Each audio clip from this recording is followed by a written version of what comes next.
Hello guys, budol alert tayo ngayon. Sa ngayon, napakarami ng mga kumakalat na mga scam sa iba't ibang platform ng social media. Kadalasan sa Messenger at saka sa Facebook, ito TikTok. Marami nabubudol guys, kabilang na ako, nagbudol na rin ako eh. Kaya tayo ngayon ay nasa budol alert. Una, paniwalaan natin yung sinasabi ng teacher. Don't trust strangers. Ito yung guys, sa kahit sino man, huwag kayong magtitiwala na kayo ay bibigyan ng interes o pera, dahil ang mga tao sa social media ay madali magpanggap at gumawa ng mga fake na account. Dami ba kung tawagin nila. Kaya maging ito, alerto at huwag magpabudol. Panoorin nyo ang balitang ito sa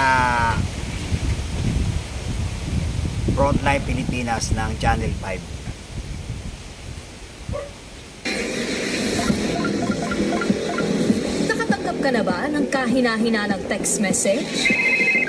Mga tawag na humihingi ng account numbers mo. Pinangakuan ka rin ba ng porsyentong too good to be true? Kung may bantay sa lakay sa pera mo, magduda ka na. Sigurado kaming budol yan.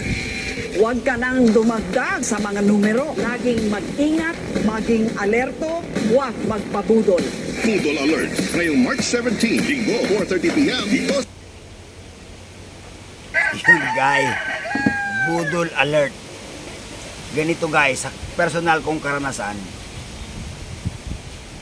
yung mga tao pupunta sa iyo, may dala-dala silang supot, tapos magpapanggap na may pera ang laman, tapos sabi ng iba, hypnotismo. Hindi hypnotismo, interesado. Nagka-interest ka doon sa katao mong kaharap. At tawag doon, it speaks power, kapangyarihan sa pananalita. Magaling sila. Ang tawag dati dyan, sales talk. Magaling silang magsalita. Bibilhin ka nila sa pamamagitan ng salita. Yun yung dating nangyayarang personal na pambubudol, yung scam. Ngayon, iba na ang style ng budol. Nasa social media na. Biglang may magte-text sa'yo na nanalo ka raw ng ₱250,000. At certified daw ito ng DTI at foundation daw ito ng GMA7 o di kaya ni Willie Revillame o di kaya kay maraming ganun. Huwag nyo itong paniniwalaan guys, para makaiwas tayo sa pambubudol. Sa mga kalye naman, ang style nila, may bata kasama yung ali at mukhang kawawa, manghihingi ng pamasahe sa iyo dahil sila daw ay naliligaw, taga Bulacan. Mga ganun ang mai-encounter natin. Ang mga taong ito ay budol. Iwasan nyo to. Tapos pag may nagtanong sa inyo ng mga kung ano-anong maraming bagay, alerto ka na. Basta estranghero, don't trust. Sa social media naman guys, ganito. Pag may nag-text sa'yo, ang amo mo na bangga o ang kapatid mo na sa ospital, i-counter mo agad. Counter ba? Intelligence technique. Bago ka magbigay sa kanya ng pera o kasunduan, huwag ka magpanik, relax ka lang. Check mo muna yung kapatid mo, ipisan mo yung kamag-anak mo, kung totoo nga sinasabi nung iyong ka-text. O di kaya tumawag. Tapos sabi nila, marami yan guys sa Messenger.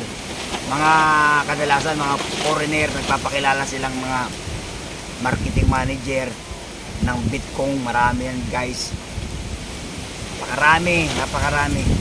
Kaya tayo ngayon ay budol alert. Don't trust strangers. Huwag magtiwala sa kahit kanino man. Ito ang pakaalalahanin mo. Kapatid mo nga, hindi mo halos mahingian ng pera eh.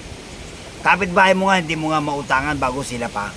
Huwag magpabudol at huwag magpaloko. Dahil budol alert tayo. Maganda ang balitang ito para sa lahat ng mga biktima ng budol at mabibiktima pa. Laging tandaan, huwag magpabudol, don't trust strangers.